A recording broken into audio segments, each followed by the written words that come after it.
The inauguration of the BAPS Hindu temple in Abu Dhabi signifies many things. It signifies the period of Hindu Renaissance, the Hindu Punarjagaran. It sends out the message of tolerance in an Islamic nation. It marks a distinctive shift in the way Islamic nations operate by way of their outreach towards Hindus and Hinduism. The Gulf now acknowledges and recognizes the consequence of the large number of Hindus and Indians who live and work in the region. But most of all, this occasion brings to light the massive contribution of Narendra Modi, who has set the model for who the modern Hindu is. A modern Hindu who has an all-encompassing worldview. A modern Hindu who is away from the Hindu nationalistic misnomer that certain sections try to portray him as. Today, Modi has been hailed as the restorer of Hindu pride amidst Sabka Saath. It is as much a story of Hindu pride and revival as it is about the rediscovery of India as a global power to reckon with. It is about India's growing stature in the Middle East and the rest of the world. It is about India being perceived as a force of good in a conflict-stricken Gulf. Narendra Modi has heralded this transformational shift. This, in fact, is the story of the statesman Modi and his overarching vision for India that has captured the attention of the world. I'm going to start my conversation and get in Joyita into the discussion. Joyita, on the face of it, when we talk about the inauguration of the temple, we talk about touching the mindset, the emotions of millions and millions of Hindus across the globe. It is a moment of Hindu pride.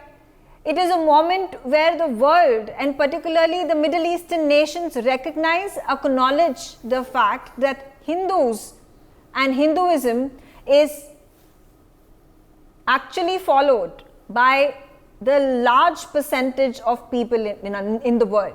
In fact, it is the third largest religion that is practiced by people across the globe. The fact that it is a transformational shift on how the Islamic world used to view India and particularly Hindus.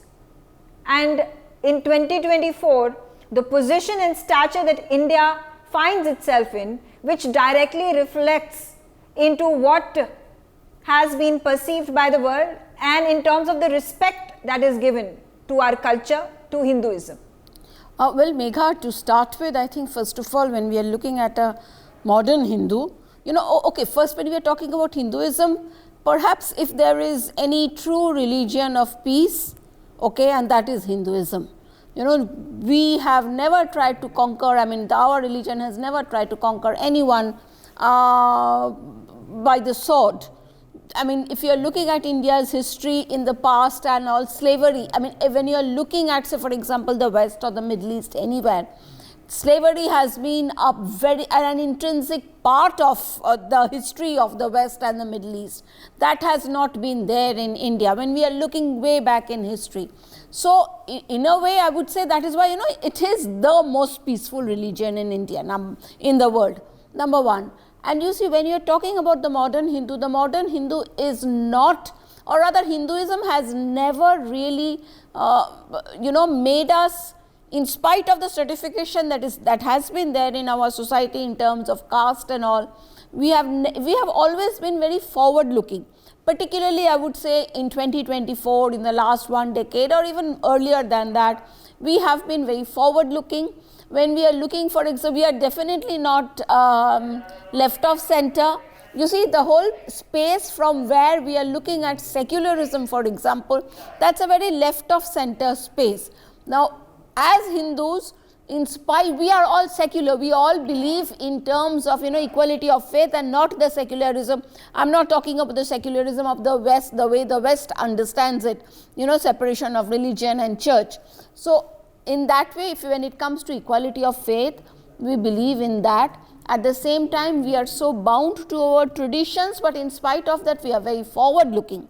Right. We are extremely forward-looking. We are into science, and even when we say, for example, if you are looking at the Prime Minister Modi, now he is if we can call him the quintessential Hindu figure in the modern world. But people call him that Hindu nationalist. Now what is nationalism? When seen through the prism of the West, it is actually supremacism. That is what they talk about. They talk about white supremacist culture, and so any nationalist word is used, it's a bad word that they use, nationalism as.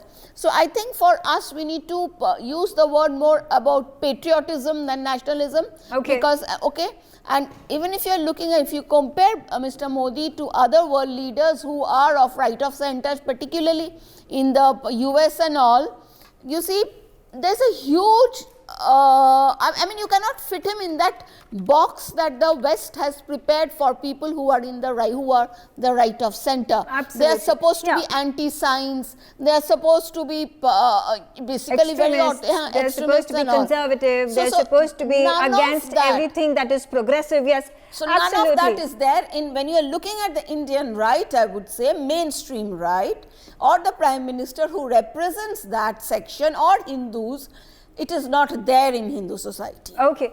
I'm going to divide this discussion into various parts, and I start off with Hindu Renaissance, the Puna Jagaran that we have been talking about. And I start my conversation here with Balavi Rao Sankuratri.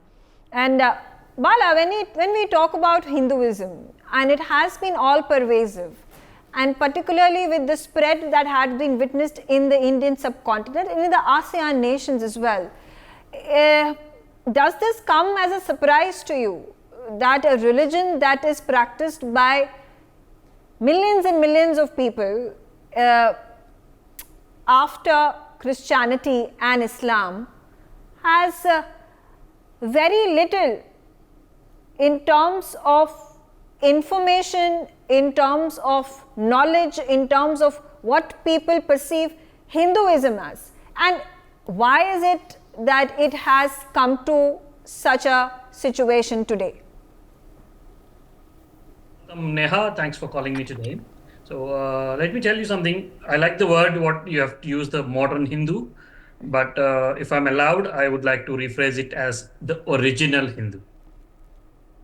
Right? So if I have to say, few things happened in the past, like in a very barbaric mindset, certain unwanted things happened in the past, but now we are correcting it. The overall humanity is moving forward in a very positive way, and very happy that Bharat is leading it. That is one thing. And coming to the Hindu temple, which is coming up today in Abu Dhabi, the capital of UAE, 38% of the population there are Indians, and over 50% of the Indians staying there, it's again a double digit, are practicing Hindus. Okay, when such a huge population is living there, allowing them or respecting their faith and accommodating their peaceful prayer hall or temple or a mandir is the basic essential things that the respective government has to do. And it's with the interference of Narendra Modi ji or the local community, they have succeeded in convincing the local government, getting the land, building the massive structure. Now, if you see, it is not fought. It is they have convinced. It's not overnight journey. It's over a decade of work, and they have convinced the local governments. They have convinced the local people.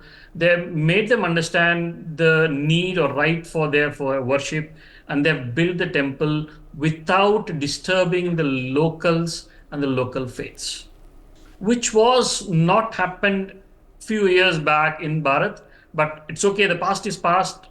Those were the barbaric times. Now the Indian population is going more matured in a very nice way, and it has to move forward. And coming to Hindutva or Hinduism, let me talk about Hinduism. We, as a Hindus, we never forced anyone to practice or to pray for a particular person. That was never there. Hinduism is a faith of how you have to live. It is the living standards the way you live, how better you live, and it is nothing much to do with the theology of a person. We never forced, this is what you need to follow, or this is the book you need to follow. We never said. You want to follow Bhagavad Gita, you follow. You want to follow Ramayana, you follow. You want to follow Mahabharata, you follow. You don't want to follow any of these, you want to follow the nature, you follow. You don't want to follow anything, you want to follow your own inner voice, you follow. That's what the Hindutva or Hinduism is. Absolutely. Okay, all right. Charles Thompson, again the question about what is it that the rest of the world perceives Hinduism and Hindutva as? Keeping in mind that this has been a religion that has far surpassed other religions of the world, that has been practiced for decades and decades together, centuries old religion. And when we talk about the Ramayana or the Mahabharata, the longest, biggest epics of the entire world, and still such little knowledge that the world has about them. Very true. I think what I'd love to just say in a few words is that BAPS Swaminarayan are Gujaratis, basically Gujaratis. I've had the pleasure of visiting many of these temples around the world and in India. And I think the point that's missed is it's not just the religious experience that you get when you go to these temples of BAPS Swaminarayan. They are fantastically culturally devoted. So you get good food, you learn your languages, and you'll find that the Gujarati community, and I don't speak Gujarati, and I'm not a Gujarati, but wherever the Gujaratis go around the world, they have this wonderful way of getting involved in business, not disturbing anybody. Their children academically go ahead, and they do very, very well. And I'm sure the Arabs have noticed this and become aware of this. And one of the many reasons why they allowed and encouraged this temple to be built. So these are cultural hubs as well. And I would urge not just Indians abroad, but I also urge everybody else, if you have a chance, go there, not just for the devotional part, but also for the cultural experience. And I've you know, they just do it so well and so professionally. Absolutely. Okay, that's one aspect of looking at things. In Amay Pratap Singh, correlation cannot be drawn on India's growing stature across the globe as the 5th largest economy of the world, of a number of countries looking to do business with India, of the supply chains at this point of time that are all focusing towards India, and the position of Hindus, Hinduism as a religion, Hinduism as a culture. Because to take a look at it and to take a bird's eye view of what is happening in UAE is a grand gesture and an outreach that is being shown to Prime Minister Modi and to India. And that intrinsically then, as by default, involves the building of this massive temple, which is going to be inaugurated in this trip of Prime Minister Narendra Modi's, which is incidentally the 7th trip of the Prime Minister in the last 8 months.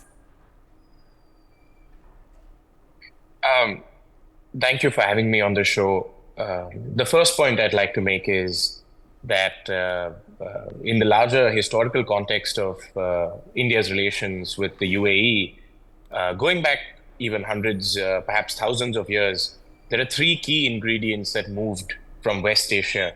Of course, we in India refer to that part of the world as West Asia and not the Middle East, which is a sort of post-Cold War concoction. There were 3 items that moved between these shores. The first was spices, the second was grains, and the third was people. And kings came and kings went, but these 3 items have remained consistent. But this is still the first instance of a temple, of a site of pilgrimage being built in West Asia for the Hindu faith. So it tells you that despite having such a long history of interaction, of cultural interaction, and very intimate cultural interaction, this is still a monumental moment in time, which all of us must appreciate.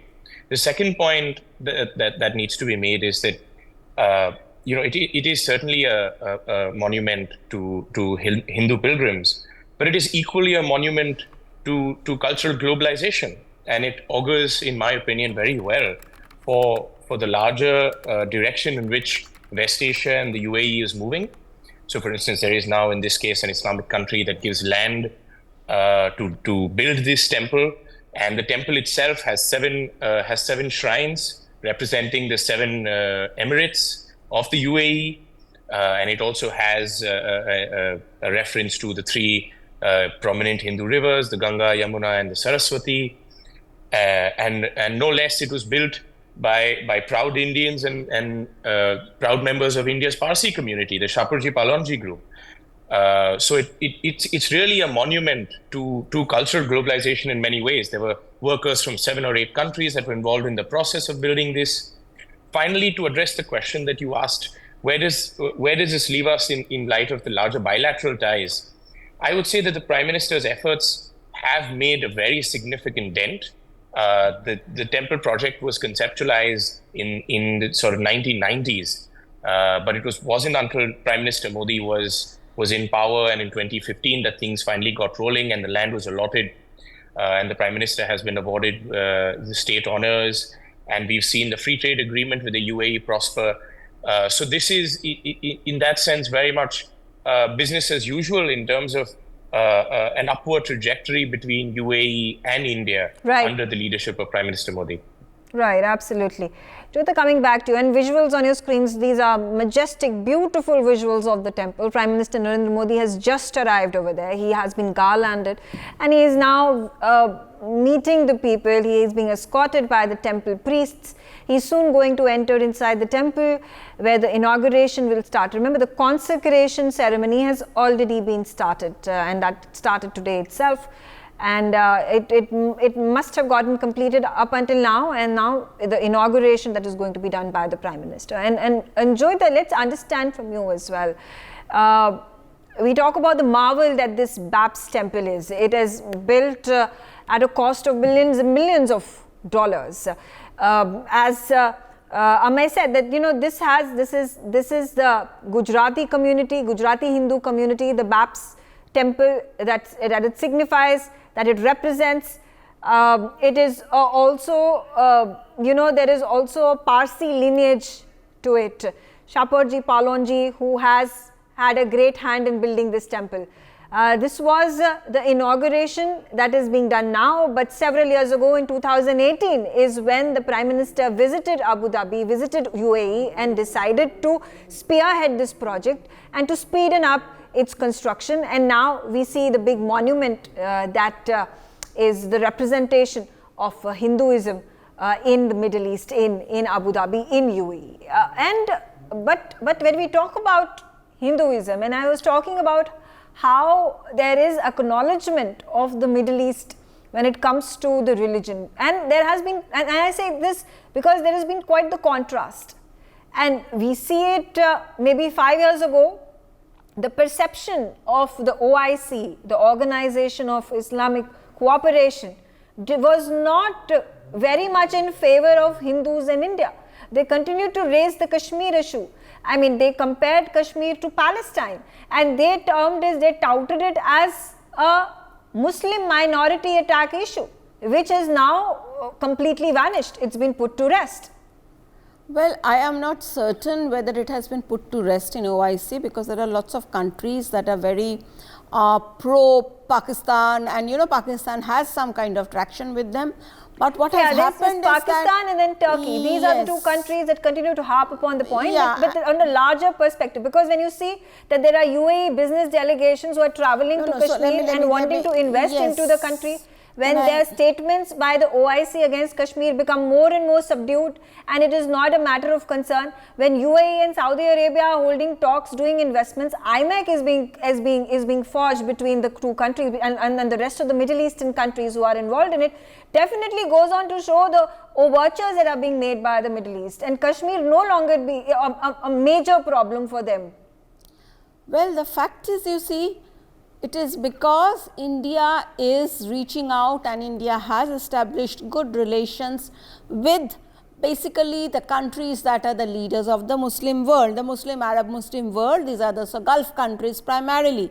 They are the countries that are the richest in the Arab Muslim world. Saudi Arabia, UAE, these are the countries that have a lot of say. If these countries were not there, if India's relations with the Gulf GCC in particular were not good, then it would have become a problem. Increasingly, the other voices that have been marginalized and sidelined, but let's not make the mistake, they are going to raise the issue. They may not have traction, but they will raise the issue. We saw what happened when that summit happened at Kashmir. G20. It is because, they did try to make that into an issue. Turkey did not go. I think Egypt also did not go. Something like that. Something happened.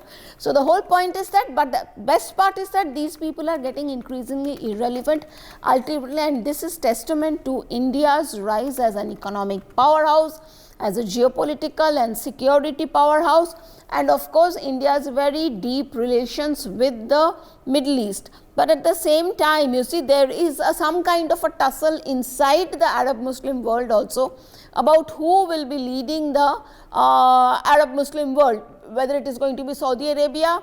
Countries like Turkey and all, they have been trying to say that, we should be the ones who should be leading the Arab Muslim world because of our history of caliphate and all. So, but then Turkey does not have that kind of an economic heft that Saudi Arabia has. So, given a chance, these countries, it's all political, so given a chance, they would like to basically show India, India down.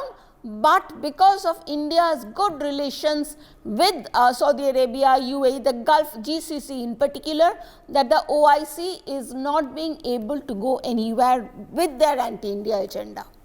Yeah, absolutely. And OIC, of course, like I said, is a body, is an organization that is again being heralded by Saudi Arabia, the richest, the biggest Gulf country in the Middle Eastern region, and therefore we see the consequences. And right now on your screens, in fact, Prime Minister Narendra Modi with the temple priest, the head temple priest, and there is a cardinal who's present, there is an imam who's present, and there are some delegates from the UAE government as well who are present for that photo op. So this again showcases the all-encompassiveness of unity in diversity, where all religions come together, all the religious heads from the Christian community, from the Muslim community, from the Hindu community, coming together and giving their blessings to this temple, and the inauguration to start in just a moment's time. Quickly coming back to Balavi Rao. Now,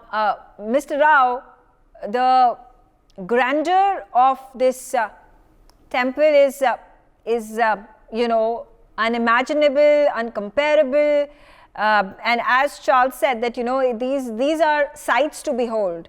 When the BAPS Swaminarayan temples that have opened across the globe, whether in America or London, in India, other parts of the world, they are a symbol of Hindu religion, but also for anybody who wants to experience India's culture, India's heritage, India's religion, Hindu religion, they can get a slice of it just by visiting the temple and spending a few hours over there.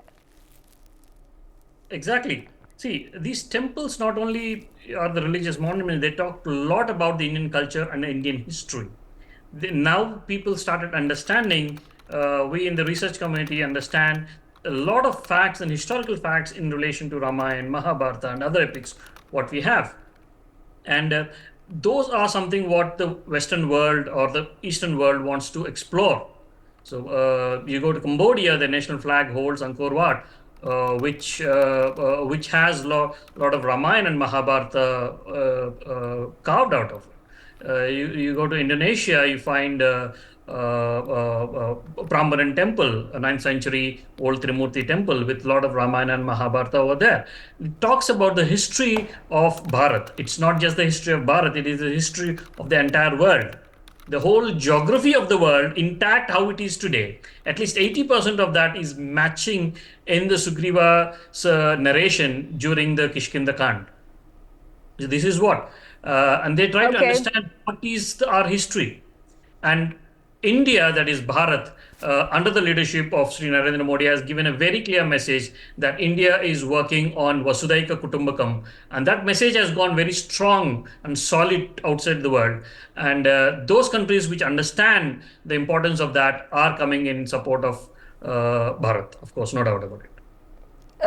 Ameya, quickly a comment from you. When you're talking about how the Hindu religion has transcended boundaries of India, can this be a reflection of what is happening in the West as well? Because at one end, there are these, deliberate propaganda and campaigns to malign Hindutva and Hinduism, where there are these pseudo-intellectuals, they are academics, and some of the most, celebrated, most renowned of these Ivy Leagues who have become platforms for these academics to spread the kind of word that they do about Hindutva. And on the other hand, there is this Hindu renaissance that is also being witnessed right over here in UAE at this point of time, and also being witnessed when we see Rishi Sunak, who takes the oath as the Prime Minister on the Gita. In fact, just a few weeks ago, there was an Indian origin Australian member of the parliament who took oath as a member of the parliament with the Gita. So today, the modern model Hindu is not apologetic about his religion, as perhaps the case used to be. Because in America, up until recently, if you would wear a bindi and put a swastika in front of your house, you would be attacked, you would be denigrated. And Hindus, being more subservient, not looking to fight or not looking to find any trouble, would put their head down and go about working without creating chaos, which also worked for them in the West, because they were unlike there were these Islamists, unlike a number of communities that would come out in large numbers and create violence, ruckus, hold these violent protests and riots. This was something that was missing from the Hindu enterprising community in the West. I certainly agree with the premise of the question, which is that I think India's diaspora and Indians in the last decade or century that have gone abroad have given India a very, very good name, because by and large they are seen as very hardworking people, assimilative, not causing social ruptures or disharmony, and that diasporic reputation has lent its way to the popularization now of Hinduism.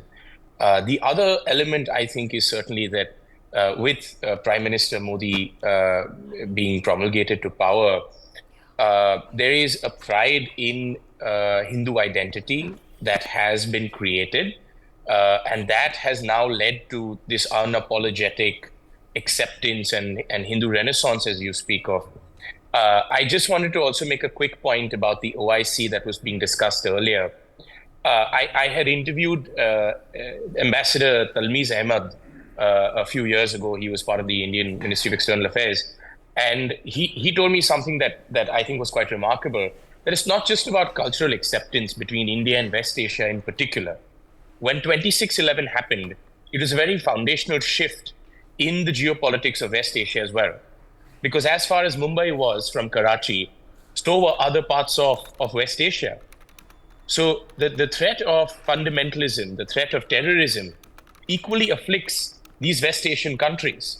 So I would say if we ignore the surface level resolutions that OIC routinely passes, which Ambassador Ahmad told me in that interview were not worth the paper that they were being printed on, that there is a larger security and trade relationship that underlies now this very strong partnership.